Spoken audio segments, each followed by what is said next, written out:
Mulai. Bismillahirrahmanirrahim. Assalamualaikum warahmatullahi wabarakatuh.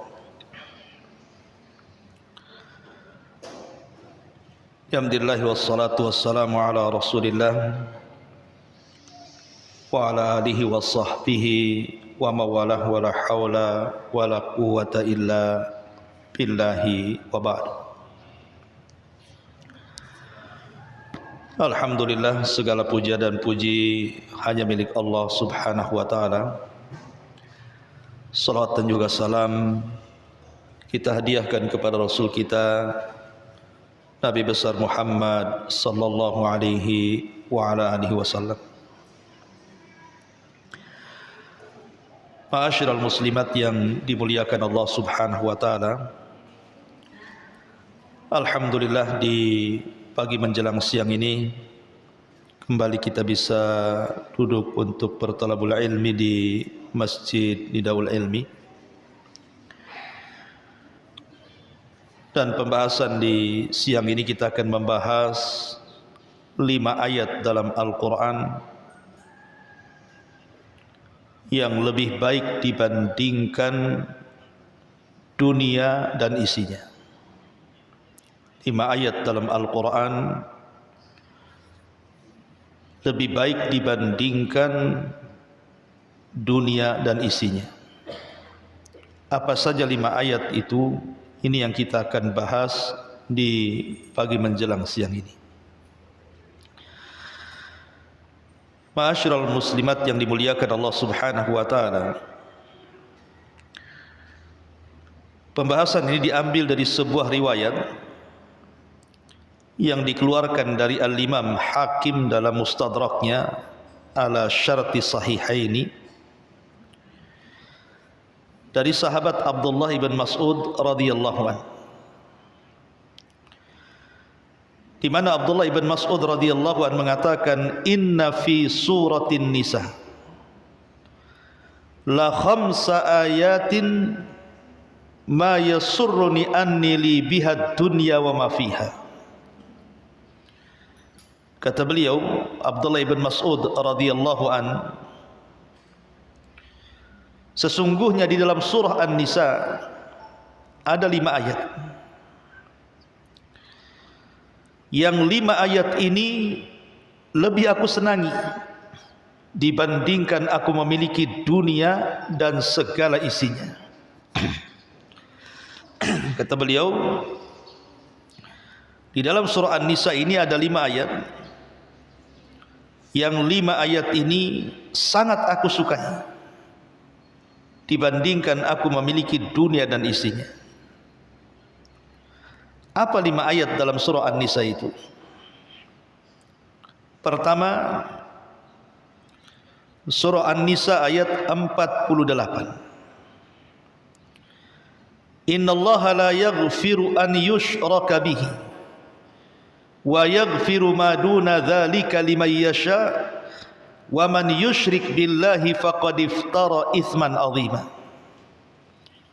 Sesungguhnya Allah tidak akan mengampuni dosa karena mempersekutukannya alias kesyirikan, dan Dia mengampuni dosa yang selain syirik itu bagi sesiapa yang Ia kehendaki. Maka barang siapa mempersekutukan Allah, maka sungguh dia telah berbuat dosa yang sangat besar. Ini yang pertama, An-Nisa ayat 48. Kemudian yang kedua, surah An-Nisa ayat 40-nya. Innallaha la yadhlimu mithqala dzarratin wa in taku hasanatan yudha'ifha wa yu'ti min ladunhu ajran 'azima.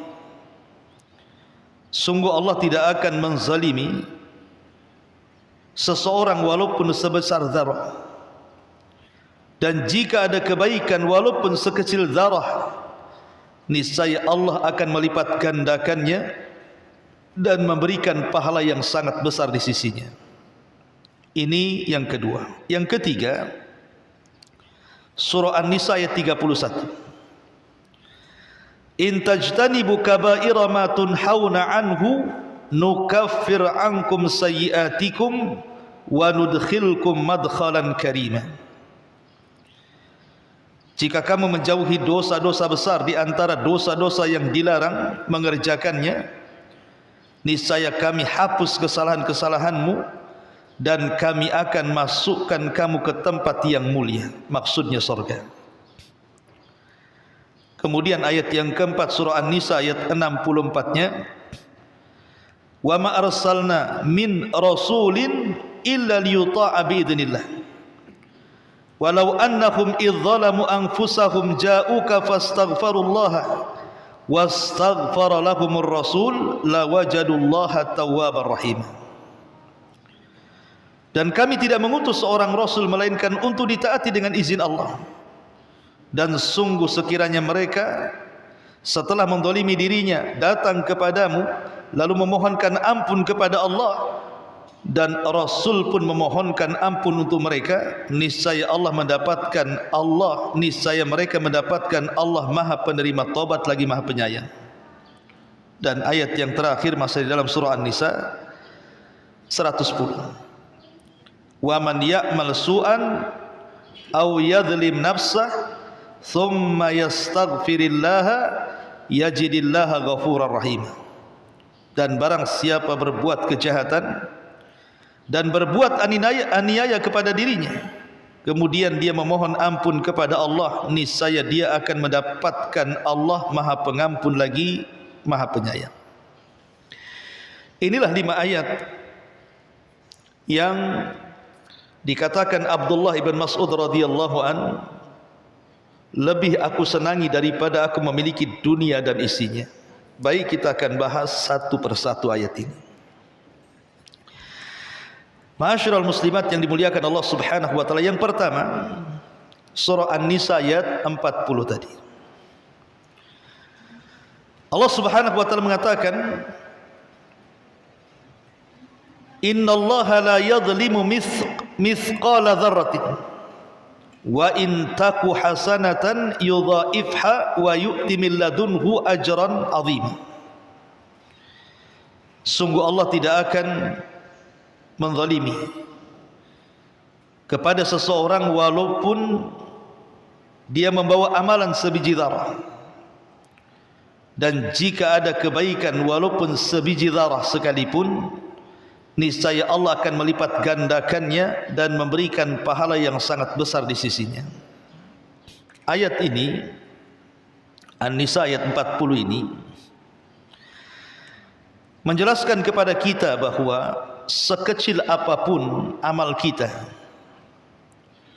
walaupun mungkin di dunia kita anggap remeh amalan itu, tapi di mata Allah Subhanahu wa taala yang namanya amal kebaikan dan amal soleh itu sesuatu yang sangat besar. Makanya Nabi SAW melarang kita ini meremehkan sekecil apapun kebaikan, walaupun hanya melemparkan senyum kepada saudaranya. Kata Nabi SAW, la tahkiranna minal ma'rufi syai'an. Jangan remehkan sekecil apapun amal kebaikan itu. Karena di mata kita remeh, tapi di mata Allah Subhanahu wa taala itu sangat besar sekali. Karena amal soleh ini membuahkan banyak sekali manfaat untuk kehidupan kita di dunia dan kehidupan kita di akhirat. Contoh saja, bahwa amal soleh yang kita lakukan di dunia ini, Bu, bermanfaat untuk kita. Pertama, karena amal soleh ini bisa memberikan kebahagiaan kepada kita. Allah Subhanahu wa taala mengatakan dalam surah An-Nahl ayat 97, man amila salihan min dzakarin aw untha wa huwa mu'minun falanuhyiyannahu hayatan thayyibah. Barang siapa yang beramal saleh dari laki-laki dan perempuan dan dia beriman kepada Allah, maka kami akan berikan kepadanya kehidupan yang indah. Orang yang banyak melakukan amal saleh, Bu, Allah akan berikan kebahagiaan. Yang kedua, dengan amal soleh itu bisa menjaga harta dan keluarga. Ingat dalam Quran itu Bu, ada kisah Nabi Khidir dan Nabi Musa.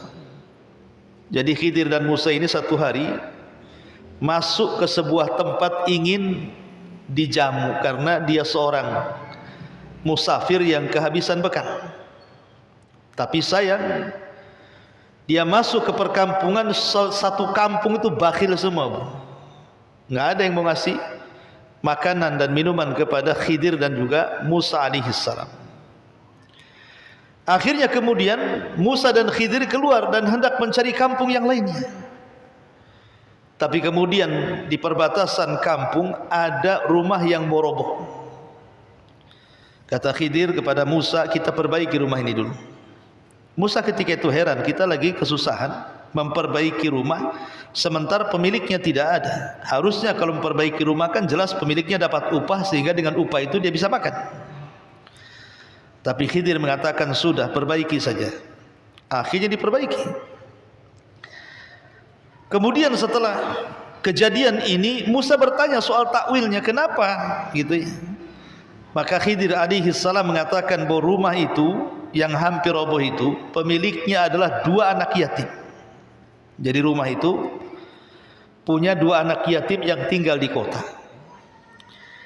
Dan dari kakek buyut 2 anak yatim itu dulunya kakek buyutnya termasuk orang-orang yang soleh dan soleha. Jadi kita harus menjaga anak yatim ini. Lihat bagaimana Allah subhanahu wa ta'ala mengutus Nabi Khidir untuk menjaga harta kedua anak yatim. Kenapa? Karena di bawah rumah yang hendak roboh itu ada harta yang sangat berharga. Kalau rumah itu sampai roboh, ketahuan orang yang bakhil itu tentu akan diambilnya. Pendalilannya adalah ketika Allah mengirim Nabi Khidir dan Musa memperbaiki rumah, dan rumah itu pemiliknya 2 anak yatim. Alasannya karena kakek buyutnya atau orang tuanya dulunya orang soleh dan soleha. Dari sini menunjukkan bahwa amal soleh itu bisa menjaga harta dan keluarga. Jadi kalau seandainya ibu baik sekarang ini, ibu taat, dan Allah takdirkan kita meninggal, maka jangan khawatir dengan harta yang kita tinggalkan, jangan khawatir keluarga yang kita tinggalkan. Allah akan jaga. Gitu maksudnya. Itulah buah amal soleh. Kemudian juga yang ketiga, amal soleh ini bisa menghilangkan setiap kegundahan, kebingungan, stres.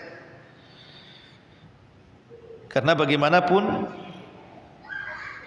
sesiapa yang senantiasa dekat dengan Allah subhanahu wa ta'ala dan salah satunya mengamalkan amal saleh, maka Allah akan dekat dengan kita. Ketika Allah dekat dengan kita, maka apapun hajat kita pasti Allah akan penuhi, termasuk juga menghilangkan hal-hal yang bisa membuat kita stres. Contoh umpamanya tentang 3 orang yang terjerembab dalam sebuah gua. Kan ada 3 orang kisah dari Nabi itu. Orang ini sedang safar, 3 orang ini. Kemudian mereka keletihan, masuk ke dalam gua. Maksudnya ingin istirahat.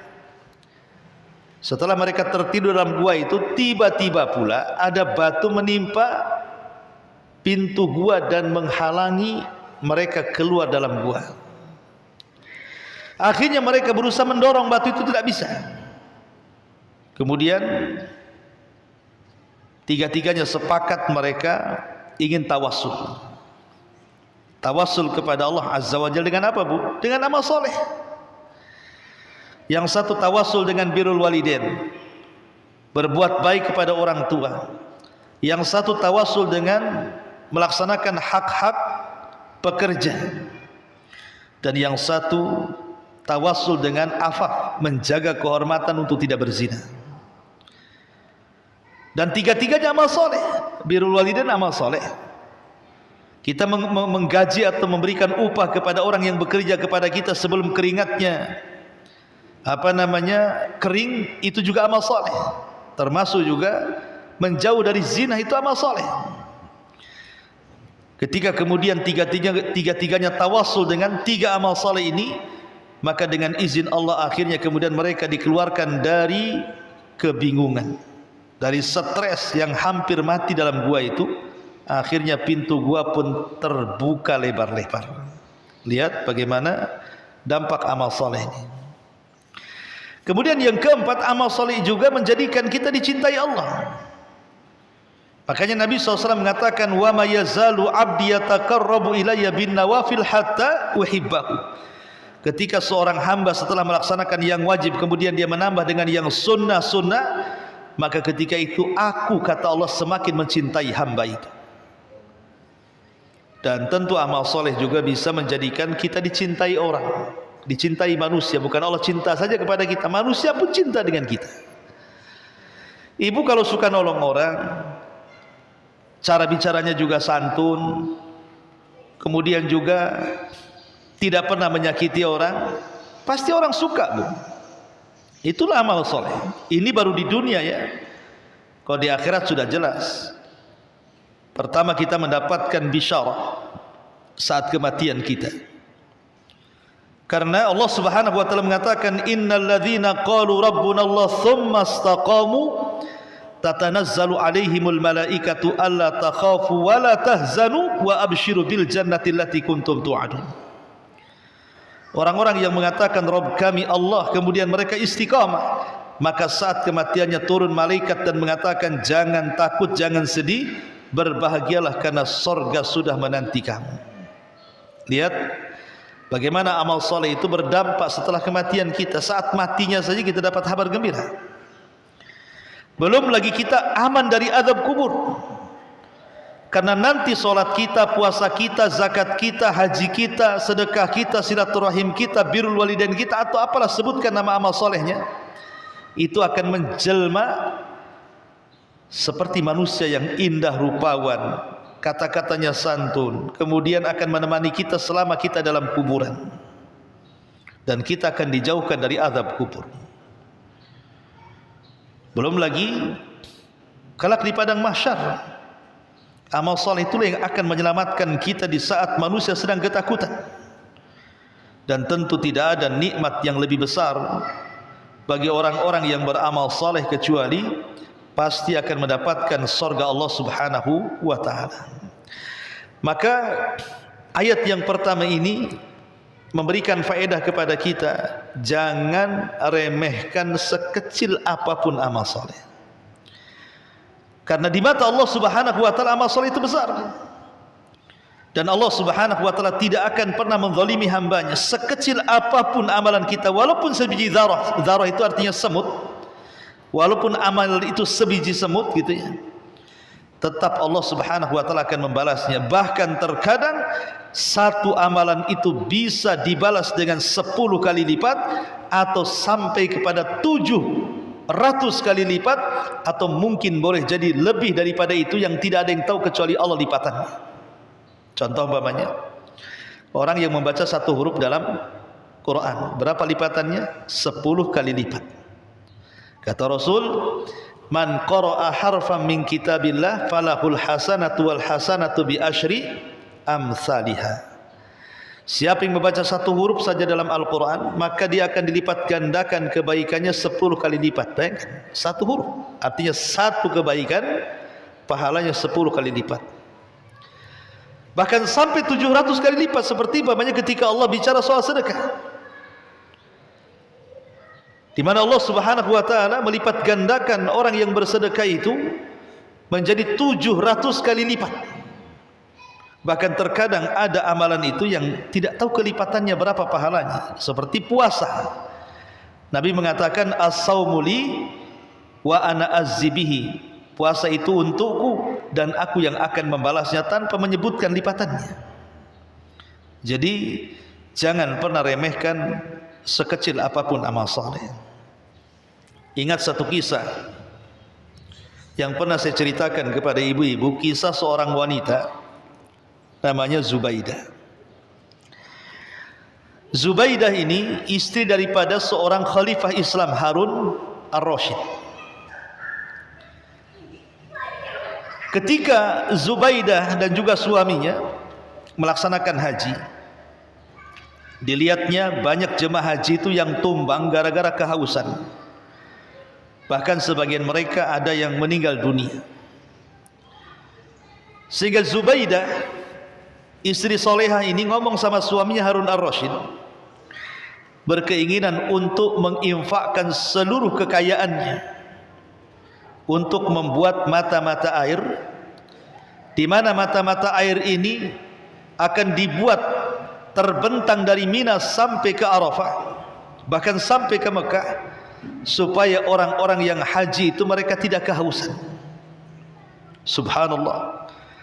Maka Zubaidah pun mengeluarkan uang dari uang dia sendiri, mungkin kalau sekarang mungkin ya miliaran atau triliunan kan gitu, untuk membuat mata-mata air dalam rangka supaya jemaah haji bisa minum. Bayangkan,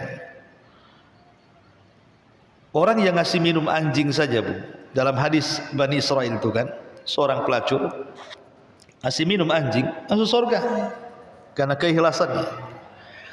Ini yang dikasih minum bukan anjing, yang dikasih minum jemaah haji, Bu.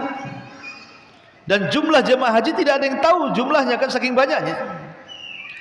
La Zubaidah ini membuat mata-mata air itu untuk diminum jemaah haji yang tidak ada yang tahu jumlahnya, tuh bayangkan. Makanya kenapa kemudian sejarah Zubaidah itu sampai hari ini tidak lekam dimakan sejarah. Ibu kalau haji atau umroh tanya sama orang Arab itu, di mana Ainu Zubaidah itu, bekas mata air yang pernah digali oleh wanita solehah namanya Zubaidah itu. Orang Arab tahu semua.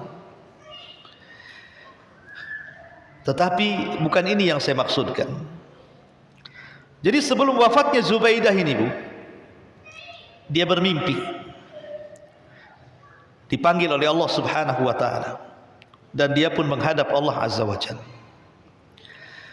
Kemudian Allah Subhanahu wa taala setelah memanggil Zubaidah, kemudian Zubaidah pun pergi, kemudian ditanya oleh para malaikat, "Ma fa'alallahu laki ya Zubaidah?" Apa yang Allah lakukan kepadamu wahai Zubaidah? Maka Zubaidah mengatakan, "Ghafarali Rabbi." Allah sudah mengampuni dosa-dosaku. Ghafarali Rabbi. Allah sudah mengampuni dosa-dosaku, kata Zubaidah. Maka malaikat ini mengatakan, "Ai abi ainin amilti haya Zubaidah?" Apakah gara-gara engkau membuat mata-mata air atau sumur-sumur sehingga jemaah haji bisa minum dari air yang kau gali wahai Zubaidah, dengan itu Allah ampuni dosa-dosamu? Kata Zubaidah, bukan itu. Subhanallah, kita kira amalan besar itulah terkadang yang menyelamatkan kita, rupanya bukan. Kata Zubaidah, "Al-ainu wa mal ain," katanya. Apalah mata air itu, katanya. Apalah mata air itu, bukan itu. Kemudian kata Zubaidah, "Adapun kenapa Allah ampuni dosa-dosaku," katanya. Kenapa Allah ampuni dosa-dosaku, kata Zubaidah? "Bi raq'ataini khafifataini fi jawfil laili uhafidu 'alaiha." Apa kata Zubaidah? Allah ampuni dosa-dosaku itu karena aku selalu menjaga solat 2 rakaat yang ringan di tengah malam, dan aku jaga sampai aku mati. Rupanya amalan yang ringan yang menjadikan Zubaidah diampuni dosanya kan, Bu. Kalau solat kan tidak perlu membiayai dengan biaya besar kan, Bu. Kalau membuat mata-mata air ini kan miliaran gitu untuk membuatnya kan. Tapi rupanya amalan kecil ini pula yang menjadikan Allah ampuni dosanya. Jadi kita tidak ada yang tahu, Bu, amalan yang mana satu yang Allah terima. Yang jelas amal soleh aja lah.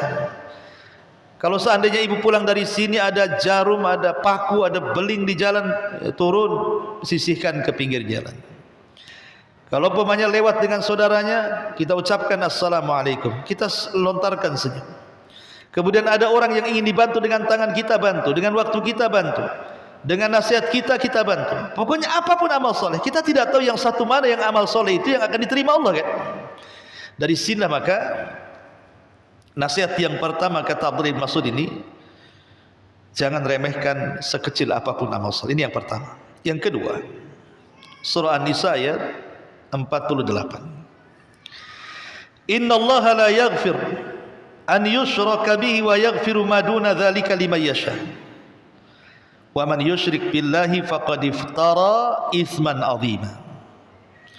Sungguh Allah tidak akan mengampuni dosa karena mempersekutukannya, alias kesyirikan. Dan dia mengampuni dosa yang selain syirik bagi siapa yang dikehendaki. Maka barang siapa yang melakukan kesyirikan, maka sungguh dia telah berbuat dengan dosa yang sangat besar. Nasihat yang kedua dari ayat yang kedua surah An-Nisa ayat 40 atau 48 ini, kita dilarang untuk melakukan kesyirikan. Dan tidak ada dosa yang lebih besar dibandingkan dosa syirik. Apalagi kalau syiriknya sampai syirik akbar, syirik besar. Pertama, dia dikeluarkan dari Islam, dianggap murtad. Yang kedua, dicap kekafiran. Yang ketiga, dimasukkan ke dalam neraka. Yang keempat, dikekalkan di dalamnya. Yang kelima, digugurkan seluruh amalannya. Lihat, ini kalau syirik besar. Dan walaupun itu syirik kecil, sekecil-kecilnya syirik tetap masih besar dosanya dibandingkan dosa besar. Makanya jauhi kesyirikan. Datang ke dukun, percaya kepada tangkal, menyimpan jimat-jimat, datang ke kuburan meminta-minta. Hindari. Kalau hendak meminta-minta kepada Allah, enggak perlu datang ke kuburan para wali.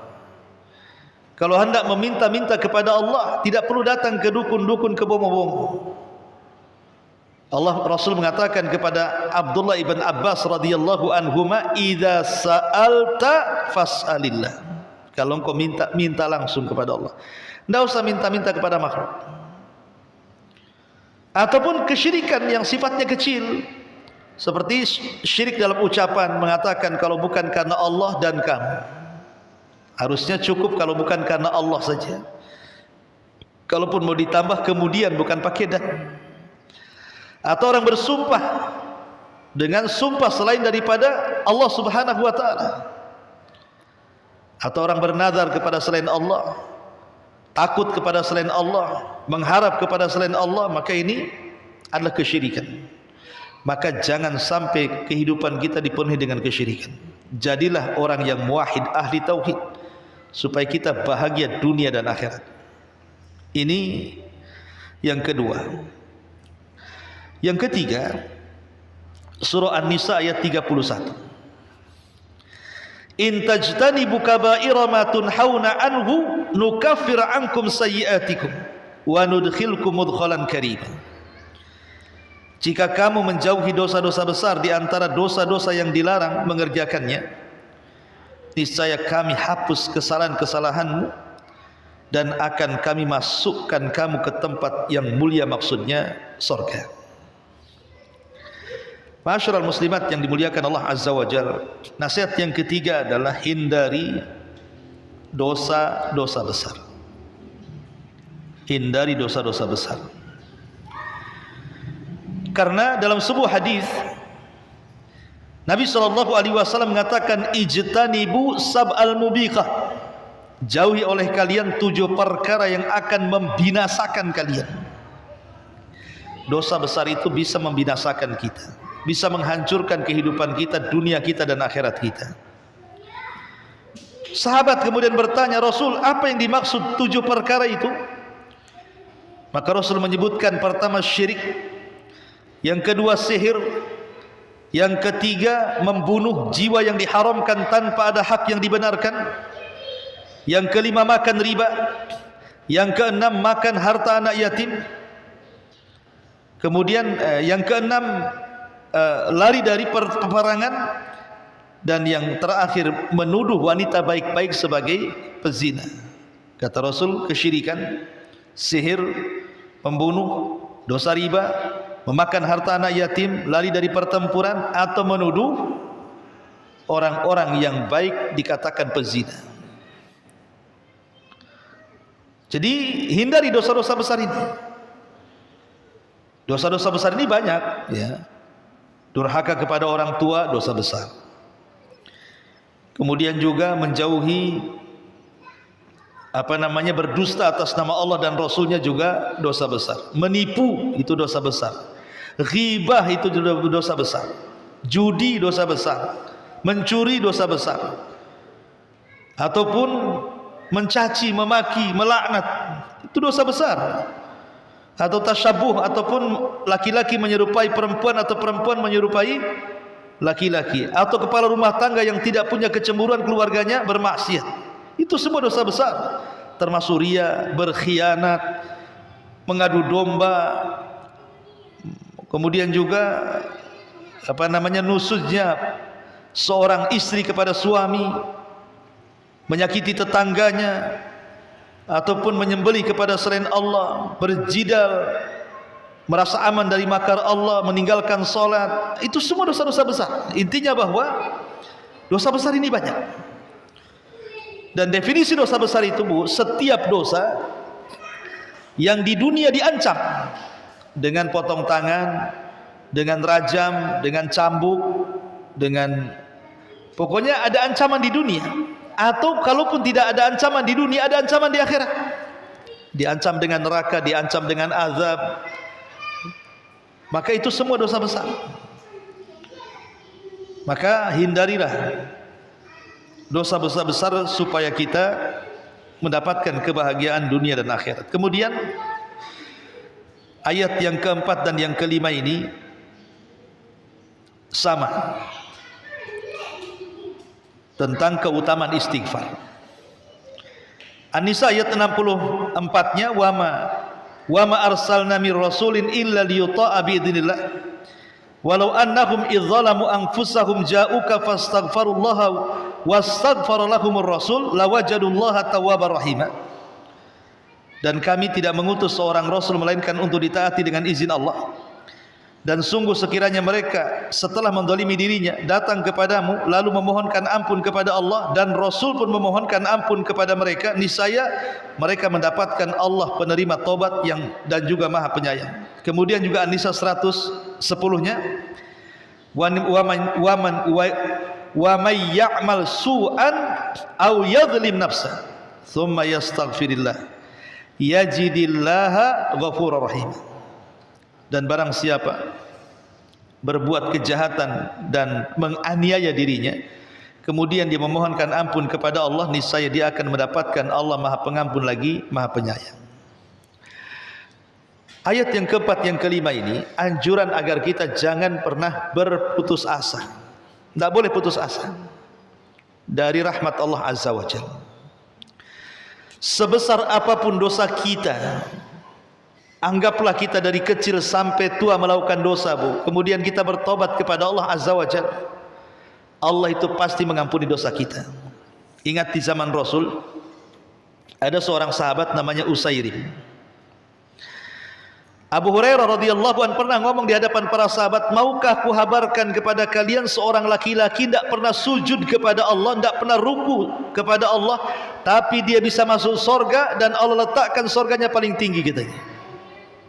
Sahabat heran, kok bisa ada orang masuk surga dan surganya tinggi, tidak pernah sujud, tidak pernah ruku pula, macam mana caranya? Kata Abu Hurairah, ada. Kemudian Abu Hurairah menceritakan tentang kisah Usairim. Siapa Usairim ini? Jadi gini, Bu, ketika Mus'ab ibn Umair radhiyallahu anhu itu diutus oleh Rasul untuk berdakwah ke Madinah, maka dua kabilah Khazraj dan Aus kan masuk Islam, Bu, pemimpinnya.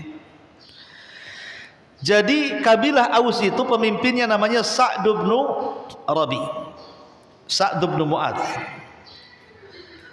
Jadi Sa'd bin Mu'adz ini pemimpin Aus, masuk Islam di tangan Mus'ab bin Umair.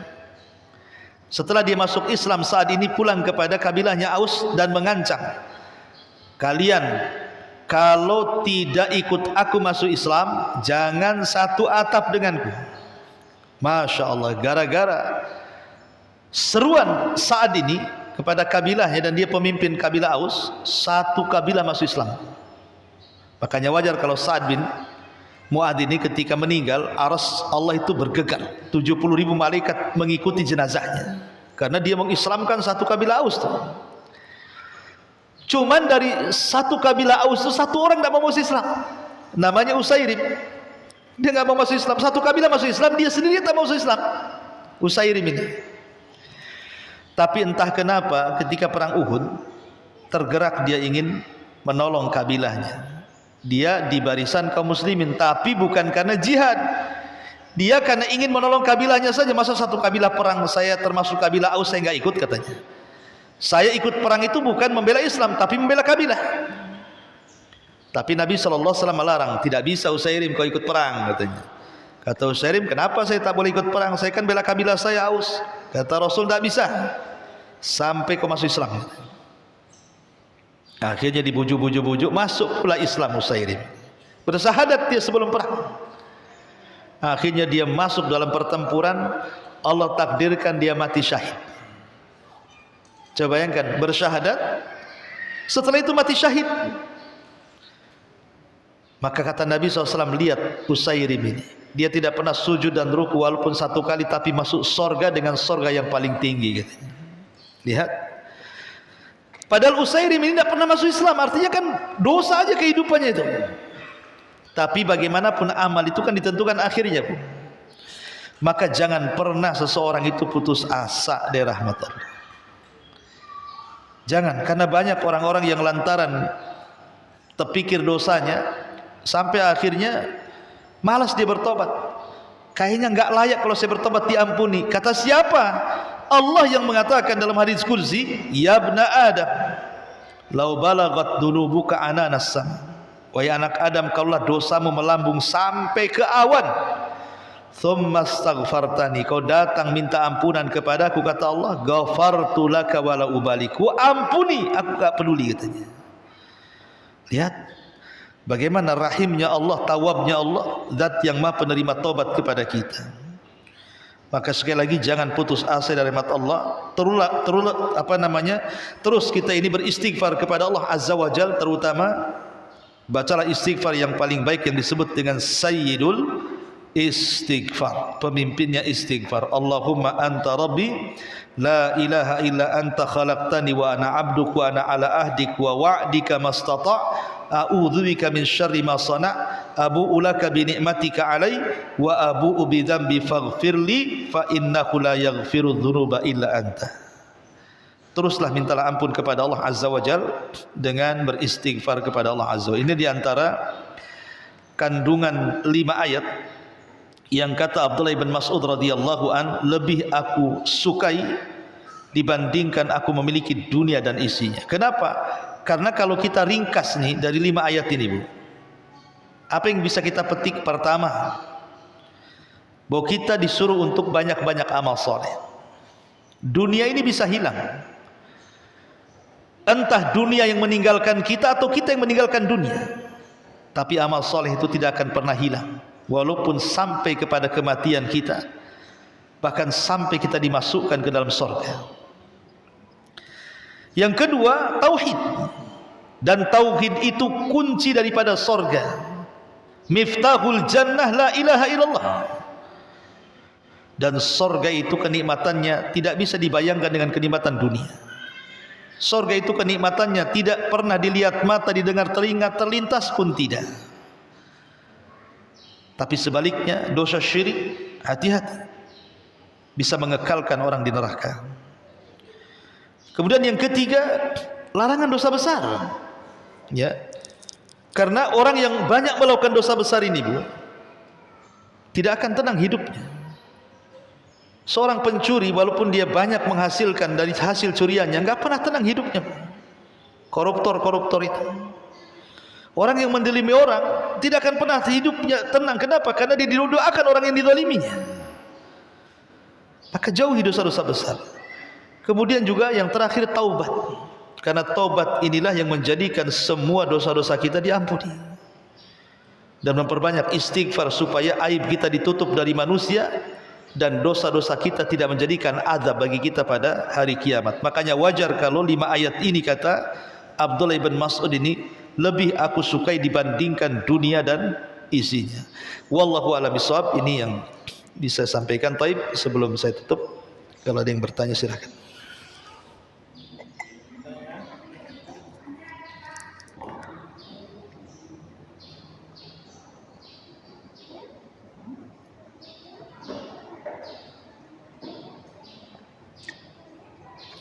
Apa tuh? Pertanyaan.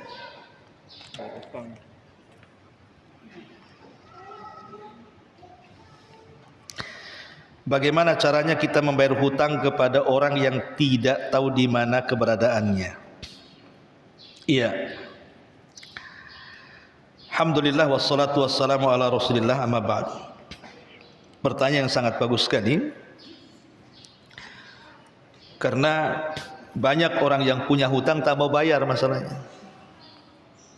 Kalau orang punya keinginan membayar hutang, pasti Allah lunasi. Karena ada hadisnya. Siapa yang punya hutang dan dia punya keinginan untuk membayarnya, Allah lunasi. Pasti Allah akan mudahkan rizkinya. Siapa yang berhutang dan dia tidak hendak membayarnya, Allah hilangkan berkah kekayaannya. Allah tahan rizkinya. Dan ingat, hutang ini akan menyulitkan kita di dalam kuburan kita. Seorang yang mati syahid, orang yang mati syahid itu pahalanya besar. Diampuni dosa-dosanya, kecuali dia mati syahid punya hutang. Tidak akan diampuni sampai dibayarkan hutangnya. Makanya kalau orang punya keinginan bayar hutang, itu sebuah kebaikan, amal soleh. Pertama, bagaimana caranya supaya kita bisa bayar hutang kepada yang kita tidak tahu? Pertama, cari dulu alamatnya, cari tahu dulu. Ya, berusaha mencari tahu di mana kira-kira orangnya. Kalau tidak ada, siapa keluarganya. Jadi itu harus paham. Kalau memang tidak ada orangnya, sudah mati, kan diserahkan kepada keluarganya, kepada ahli warisnya. Atau kalau dia tidak mati tapi masih menyisakan keluarga, kita bisa titip di keluarganya. Ini yang pertama. Yang kedua, kalau seandainya sudah dicari orangnya nggak ketemu, dicari keluarganya pun tak tahu, seperti orang yang hijrah ke Batam ini, kadang-kadang kan hidupnya sendiri atau sama keluarga, kita tidak tahu keluarga dia di kampung. Ya kita tahu dia orang Jawa, tapi Jawa mana kan gitu ya. Jawa kan luas tuh. Ya. Orang Padang, Padang mana? Padang juga banyak gitu. Orang Sumatera luas-luasnya begini, Sumatera mana ya? Kalimantan mana kan tidak tahu. Kalau seandainya orang tidak tahu kepada orangnya, maka ibu bisa sedekahkan sebanyak ibu meminjam uang kepada orang yang ibu hutang. Jadi ibu bisa sedekah, umpamanya ibu punya hutang sama orang 1 juta. Sudah dicari-cari nih, gak ketemu-temu juga orangnya, keluarganya juga gak ada. Maka ibu bisa sedekahkan 1 juta itu dan diniatkan bayar. Diniatkan bayar dengan cara meniatkan pahala orang, pahala yang ibu sedekahkan itu kepada orang yang ibu pernah ambil uangnya dalam rangka hutang. Jadi ibu ngomong kepada datang ke sini ke masjid, ini saya ada sedekah 1 juta. Ya doakannya ini sebenarnya orang yang saya utangi nggak ketemu, ya maka saya sedekah untuk dia. Nah begitu Bu. Jadi kita sedekahnya untuk dia, orang yang punya uang itu. Caranya seperti itu. Tapi catatan Bu, ketika ibu sudah sedekah, datang pula lah orang itu. Pusing kan Bu, uangnya sudah disedekahkan, orang itu pula datang. Maka ibu tetap harus bayar Bu. Nggak mungkin juga ibu katakan, uangnya kan sudah disedekahkan loh, itu nggak ada urusan sedekah nggak sedekah kan itu. Jadi kalau datang orangnya tetap dikasih, dan yang 1 juta yang tadi diniatkan kepada orang yang kita utangi kembali kepada kita pahalanya. Makanya dipastikan dulu sebelum kita sedekahkan, dipastikan dulu, jangan-jangan nanti orangnya datang, apalagi nominalnya besar pula kan itu, 10 juta, atau datang pula orangnya 10 juta. Datang ke masjid, mana sedekah saya? Kenapa? Saya niatnya kemarin tuh mau bayar utang, orangnya ada di rumah sekarang. Nggak boleh Bu ya. Ya dibalikin lah. Gak mungkin juga sedekah sudah disedekahkan diambil lagi. Makanya dipastikan dulu orang yang akan kita bayar hutang itu, keberadaannya. Wallahu a'lam. Dan jangan biasa berhutang, Bu. Berhutang itu tak bagus. Kata para ulama, hutang itu membuat orang stres di malam hari, menghilang di siang hari. Malamnya stres, siangnya hilang. Karena dicari-cari orang masalahnya. Ibu ya kan? Yang kedua, orang yang punya hutang ini, Bu, dia tidak terputus sampai dia ke kuburan. Makanya Rasul tidak mau menyolati orang yang punya hutang. Sampai ada seorang sahabat udah dimandikan, dikafankan, siap nyolatkan. Rasul dipanggil, Rasul jenazah sudah siap disolatkan. Rasul nanya, punya hutang nggak? Ada 2 dinar. Oh, saya nggak mau, kata Rasul. Solatkan kalian saja. Rasul menghindar.